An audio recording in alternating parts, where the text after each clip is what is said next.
दूसरी ओर झाड़ू राजा को लेकर एक मायावी वन में पहुंच जाती है। झोपड़ी के भीतर राजकुमार को एक लोमड़ी और एक सुंदर पत्थर की परी दिखाई दी। ये क्या हो रहा है मुझे? अचानक राजा का चेहरा एक बंदर में बदल गया। परी के जादू से राजा और परी लोग पहुँचे, लेकिन वहाँ का नजारा देखकर दोनों के होश उड़ गए। परी लोक का दृश्य भयानक था। हर तरफ सन्नाटा पसरा था।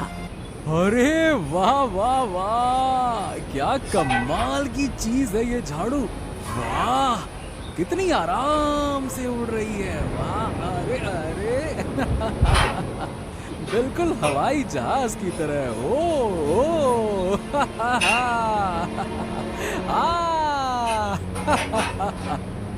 वो आसमान में और ऊंचा उड़ता जाता है। अरे वाह, अरे नीचे का नजारा तो देखो। ओ कितना सब कुछ छोटा दिखाई दे रहा है। सब छोटा छोटा दिख रहा है। अरे वाह वाह वाह वाह वाह। कुछ देर उड़ने के बाद उसका गला सूखने लगता है। अरे अब तो प्यास लगने लगी, लेकिन मजा भी बहुत आ रहा है। हाँ चलो भाई, कहीं अब नीचे उतरना पड़ेगा। कहाँ उतरूं कहाँ उतरूं कहाँ? नीचे उसे एक गांव दिखाई देता है। हाँ चलो, इस गांव में उतर जाता हूँ। अरे कहीं तो पानी मिल ही जाएगा। और इस तरह बल्लू धीरे धीरे नीचे उतरकर गांव की जमीन पर उतरता है। जैसे ही बल्लू गांव में उतरा, लोगों की भीड़ जमा होने लगी। सभी आश्चर्य से जादुई झाड़ू को देख रहे थे। हाँ भाई साहब, थोड़ा पानी मिलेगा?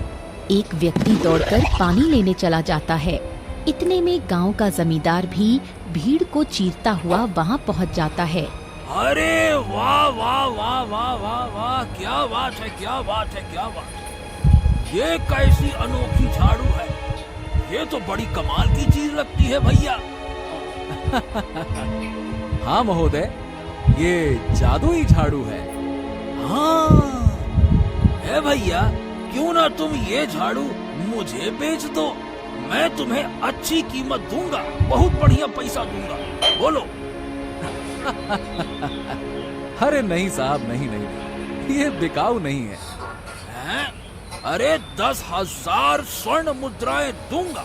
बोलो 10,000। नहीं साहब, नहीं। अच्छा ठीक है, तो 1,00,000 स्वर्ण मुद्राएं दूंगा। इससे ज्यादा कहीं नहीं मिलेगा भैया। बोलो, दोगे? माफ कीजिए जमींदार साहब, ये झाड़ू मैं महाराज के लिए लेकर आया हूँ। किसी भी कीमत पर मैं नहीं बेच सकता। इतने में वो व्यक्ति पानी का लोटा लेकर वापस आ जाता है। लीजिए भाई साहब, पानी पी लीजिए। बल्लू पानी पीता है, फिर झाड़ू पर बैठकर हवा में उड़ जाता है। नीचे खड़े लोग आश्चर्य से देखते रह जाते हैं।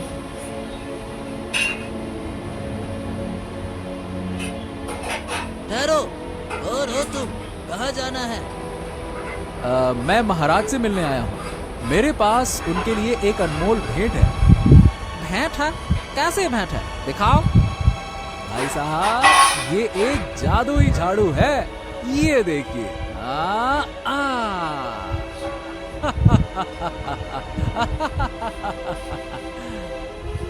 अरे बाप रे, ये तो सच में उड़ रहा है। क्या बात है? हाँ यार, जल्दी चलो, महाराज को सूचना देते हैं। एक जादुई झाड़ू है जो उड़ रही है, जल्दी चलो। कुछ देर बाद बल्लू को दरबार में ले जाया जाता है, जहाँ महाराज सिंहासन पर विराजमान हैं। बहुत अद्भुत, बहुत अद्भुत। ये जादुई झाड़ू तुम्हें कहाँ से मिला? महाराज, मेरे दादा एक तांत्रिक थे। उन्होंने एक चुड़ैल को मार दिया, बस उसी की झाड़ू है ये। अच्छा महाराज, अब इस झाड़ू से मेरा मन भर गया है। मैं चाहता हूँ कि ये आपकी हो जाए। ठीक है, बहुत अच्छी। बताओ, इसके बदले में तुम्हें कितना धन चाहिए? धन? नहीं नहीं महाराज, मुझे धन नहीं चाहिए। बस एक दिन आपके महल में रहने का सौभाग्य चाहिए। तुम्हारी इतनी छोटी सी इच्छा है। तथास्तु। तुम्हें महल में रहने की अनुमति दी जाती है। महाराज के इशारे पर एक सेवक बल्लू को महल के एक कक्ष में ले जाता है। रात गहरी हो चुकी है। महल के विशाल कक्ष में महाराज और बल्लू बैठे हैं। मोटी मोमबत्ती की लौ से कमरा जगमगा रहा है। अरे कमाल की चीज है, कमाल है, अद्भुत अद्भुत। लेकिन कितनी अजीब बात है कि इतनी शक्तिशाली वस्तु एक साधारण झाड़ू में छिपी। हाँ महाराज, इसकी शक्तियाँ अद्भुत हैं। अच्छा ये बताओ, तुमने इसे कभी रात के समय उड़ाया है? जी महाराज, अरे रात में तो इसकी उड़ान और भी सुहानी होती है। अरे चांद की रोशनी में ऊपर से सारे नगर का दृश्य अद्भुत लगता है। क्या बात कर रहे हो, सच में? अरे अब तो मेरा भी मन कर रहा है कि एक बार इस पर बैठकर देखूं। हाँ, अरे आप चाहे तो अभी आजमा सकते हैं महाराज। रात का समय है, कोई देखेगा भी नहीं। हाँ और क्या। हाँ यही सही रहेगा। चलो एक छोटा सा चक्कर लगाकर आते हैं। महाराज झाड़ू के पास जाते हैं। बल्लू उन्हें बताता है कि कैसे बैठना है। महाराज देखिए, मैं आपको बताता हूँ।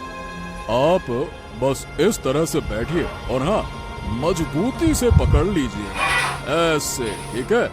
चलिए। महाराज जैसे ही झाड़ू पर बैठते हैं, अचानक झाड़ू में एक अजीब सी कंपन होती है। फिर एकाएक वो बिजली की तेजी से ऊपर की ओर उड़ने लगती है।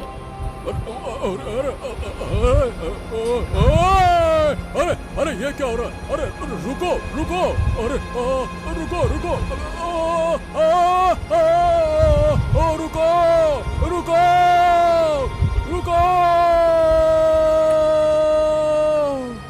महाराज की आवाज धीरे धीरे दूर होती जाती है।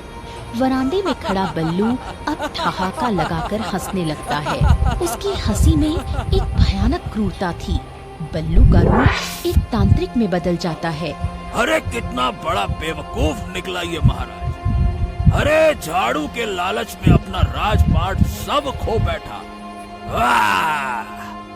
ये झाड़ू उसे लेकर इतनी दूर चली जाएगी कि वो कभी वापस नहीं आ पाएगा। अब इस नगर में सिर्फ मैं राज करूंगा। तांत्रिक एक जटिल मंत्र का उच्चारण करता है। धुएं के गुब्बारे में उसका रूप बदलने लगता है। धुआं छटता है तो सामने खड़ा व्यक्ति बिल्कुल महाराज जैसा दिख रहा था। अब ये मेरा राज्य है। कल से नए युग की शुरुआत होगी।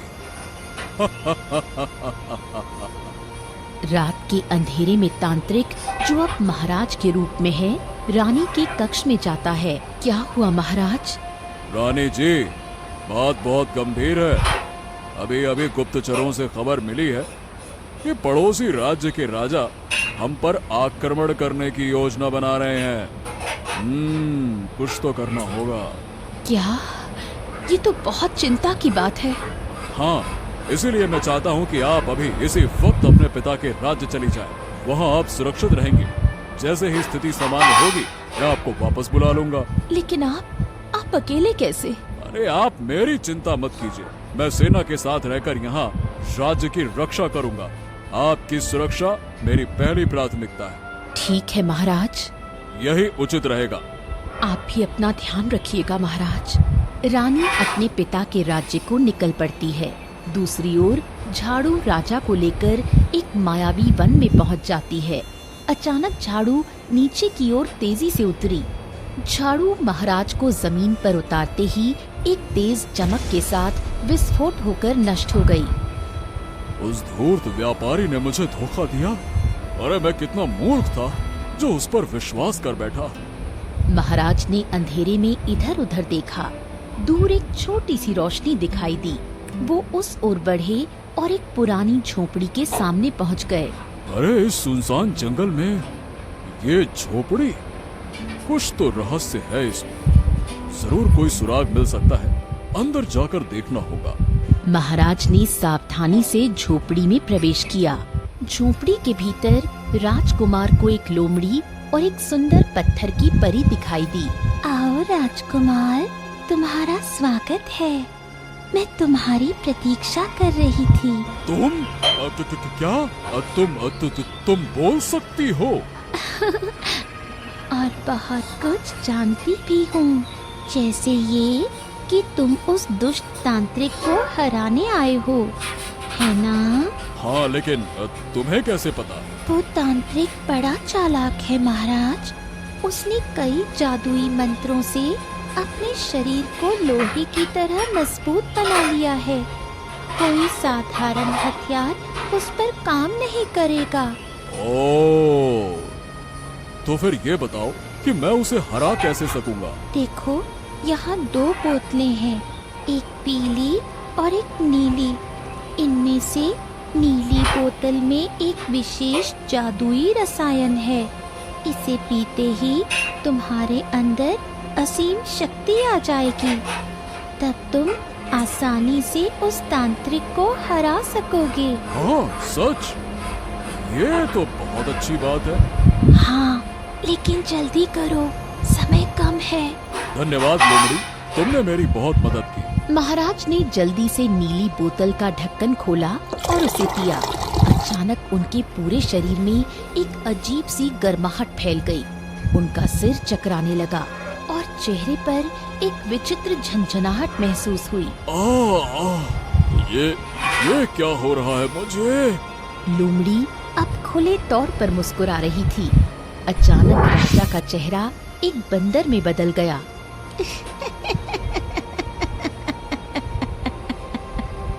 अब तुम भी एक जानवर बन गए राजकुमार, ठीक मेरी तरह।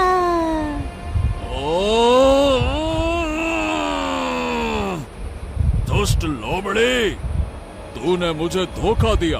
मेरा इतना सुंदर चेहरा बंदर जैसा बना दिया। अब बता, इसका क्या इलाज है? युवराज, मुझे माफ कर दीजिए। मैं सच कह रही हूँ, मैं भी एक शाप की शिकार हूँ। वो तांत्रिक, उसने मुझे भी पहले धोखा दिया था। मैंने जो कुछ भी किया वो सब उसी के कहने पर। झूठ? अरे कितना झूठ बोलेगी तू? नहीं युवराज, इस बार मैं बिल्कुल सच कह रही हूँ। देखिए वो पत्थर की परी, वो कोई साधारण मूर्ति नहीं है। वो एक असली परी है, जिसे तांत्रिक ने अपने काले जादू से पत्थर बना दिया। और वो पीली स्याही वाला पानी, वो एक जादुई घोल है। अगर आप उसे परी की मूर्ति पर ढाल दें तो वो वापस जीवित हो जाएगी और शायद वो हम दोनों की मदद भी कर सके। महाराज ने गौर से पत्थर की मूर्ति को देखा। मूर्ति में एक अजीब सी चमक थी। चांदनी की रोशनी में वो जैसे जीवंत लग रही थी। महाराज के मन में विचारों का तूफान चल रहा था। क्या ये एक और चाल है, या फिर इस बार लोमड़ी सच कह रही है? अगर ये सच है तो शायद परी मेरी मदद कर सके, लेकिन अगर ये एक और धोखा हुआ तो? युवराज, मैं जानती हूँ कि आपको मुझ पर विश्वास नहीं है, लेकिन इस बार मैं सच कह रही हूँ। हम दोनों एक ही नाव में सवार हैं। आप भी शापित हैं और मैं भी। सिर्फ वो परी ही हमारी मदद कर सकती है। राजकुमार ने लंबे सोच विचार के बाद अपना निर्णय लिया। उनके चेहरे पर दृढ़ निश्चय की झलक थी। महाराज ने जल्दी से नीली स्याही वाले पानी को पत्थर की परी पर डाल दिया, जिसके बाद वो परी जीवित हो उठी। हे राजकुमार, इस दुष्ट लोमड़ी की हत्या कर दीजिए। तांत्रिक ने मुझे यहाँ कैद किया था, ये सच है, लेकिन अगर मेरे ऊपर पीली शीशी का पानी डाला जाता तो ये मूर्ति नष्ट हो जाती और मेरे प्राण निकल जाते। हाँ, वो तो अच्छा हुआ कि मैंने अपनी सूझबूझ दिखाई, नहीं तो तुम तो इस परी को मारने का पूरा प्रबंध कर बैठी थी। बेहतर यही होगा कि यहाँ से चली जाओ, नहीं तो मैं तुम्हें मौत के घाट उतार दूंगा। राजकुमार, अब सब कुछ सही हो जाएगा। आप मेरे साथ परी लोक चलिए, मैं अपने लोक से मदद लेकर आती हूँ, जिसके बाद हम उस तांत्रिक को हरा देंगे। जाओ जाओ, लेकिन लौटकर मेरे पास ही आना होगा। वहाँ तुम कुछ भी नहीं कर पाओगे। वहाँ तुम्हें एक कलश दिखाई देगा। उस कलश को लेकर मेरे पास आ जाना। अपनी झूठी बातें अपने पास रखो लोमड़ी। हम जा रहे हैं, चलो राजकुमार। परी के जादू से राजा और परी लोग पहुँचे, लेकिन वहाँ का नजारा देखकर दोनों के होश उड़ गए। परी लोक का दृश्य भयानक था। हर तरफ सन्नाटा पसरा था। परी लोक के सारे निवासी पत्थर की मूर्तियों में बदल गए थे। हे भगवान, ये तांत्रिक ने क्या किया? सारी मेरी गलती है। तुम्हारी गलती? हाँ, ना मैं धरती लोक जाती, ना वो मुझे देखता, ना ये सब होता। मतलब मैं कुछ समझा नहीं। ये कुछ दिनों पहले की बात है। मैं धरती लोक गई थी। वहाँ मुझे इस तांत्रिक ने देख लिया और कहा कि वो मुझसे विवाह करना चाहता है। हम परियां लोगों की आत्मा देख सकती हैं। उसकी आत्मा बहुत ही दूषित थी। हमने उसे साफ इनकार कर दिया, जिससे वो गुस्से में आग बबूला हो गया और हमें जबरदस्ती उस मायावी जंगल में ले गया। हमने उसे श्राप देने की धमकी दी तो उसने मुझे पत्थर का बना दिया। और अब देखो, उसने मेरे परी लोक को भी नहीं छोड़ा। तुम चिंता ना करो परी, हम अवश्य ही सब कुछ ठीक कर लेंगे। अभी हमारे पास सिर्फ एक ही उपाय बचा है। कैसा उपाय? उस दुष्ट लोमड़ी की बात सुनने के अलावा हमारे पास कोई चारा नहीं है। हाँ, बात तो सही है। अच्छा, वो लोमड़ी किसी कलश के बारे में बोल रही थी। हाँ हाँ हाँ हाँ। राजकुमार ने चारों ओर नजर दौड़ाई और उसे वो कलश दिखाई दिया। बिना समय गंवाए उसने कलश को उठाया और दोनों झोपड़ी की ओर लौट आए। वातावरण में तनाव था। राजकुमार और परी दोनों को नहीं पता था कि लोमड़ी क्या करने वाली है, लेकिन इस समय वही उनकी एकमात्र आशा थी। तो लौट ही आए मेरे पास। मैंने कहा था ना, आना ही पड़ेगा। हाँ, आ गए। अब बताओ क्या करना होगा। लोमड़ी ने अपनी चालाक आँखों से कलश को देखा। उसकी आँखों में एक चमक आई। वाह, तो कलश ले ही आए। मैं जानती थी कि तुम दोनों में ये साहस है। अब बताओ भी क्या करना है? मेरा पूरा परीलोक पत्थर का बन चुका है। इस कलश में अमृत जल है। ये जल मेरे ऊपर छिड़कना होगा। राजकुमार के चेहरे पर संदेह की लकीरें उभरी। कैसे भरोसा करें कि ये कोई चाल नहीं है? बोलो। तुम्हारे पास और कोई विकल्प है क्या? और फिर अगर मैं बुरा चाहती तो अभी तक पक्का कुछ कर चुकी होती। ठीक है, मैं ये अमृत तुम पर छिड़कता हूँ। जैसे ही लोमड़ी पर वो अमृत बरसा, वो एक साधु में परिवर्तित हो गई। साधु ने राजकुमार और परी की ओर कृतज्ञता से देखा। सुनो बालक और परी कुमारी, ये एक लंबी और दुखद कहानी है। मैं इस पवित्र वन में कई वर्षों से तपस्या कर रहा था। मेरी तपस्या से प्रसन्न होकर देवताओं ने मुझे यह दिव्य कलश दिया।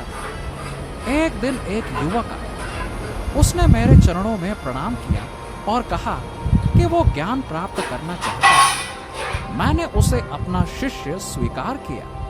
धीरे धीरे मैंने उसे सारी विद्याएं सिखाई, लेकिन उसके मन में लालच था। उसे पता चल गया था कि इस कलश में अद्भुत शक्तियां हैं।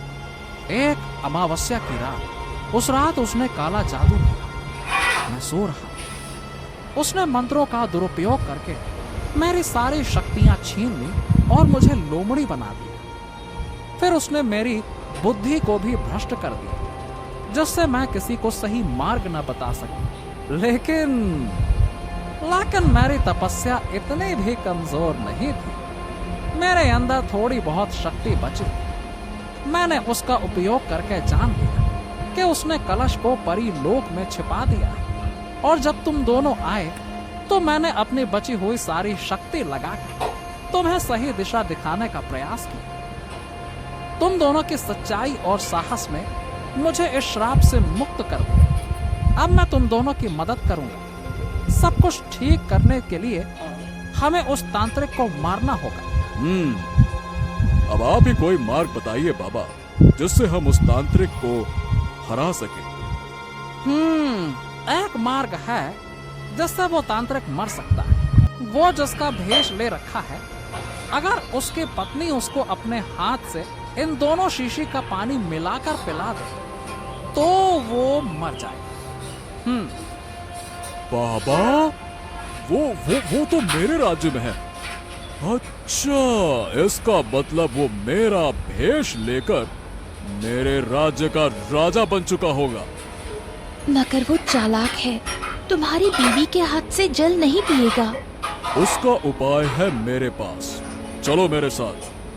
तांत्रिक, जो अब राजा का रूप धारण किए हुए था, अपने राजसी वस्त्रों में सजा हुआ था, वो अपनी नई प्राप्त शक्तियों और सफलता में मग्न था। अचानक एक चमकदार प्रकाश से कमरा जगमगा उठा और परी वहाँ प्रकट हो गई। हे बल्लू, मुझे माफ कर दो, मैं तुम्हारा प्यार समझ नहीं पाई। अरे तुम ठीक कैसे हो गए? मुझे प्यार का एहसास हुआ और मैं ठीक हो गई। परीलोक की एक प्रथा है, अगर कोई बाहर का व्यक्ति परीलोक की कन्या से शादी करना चाहता है तो उसे एक विशेष रसायन पीना होगा। उससे उसके भीतर परीलोक के वासी के गुण आ जाएंगे।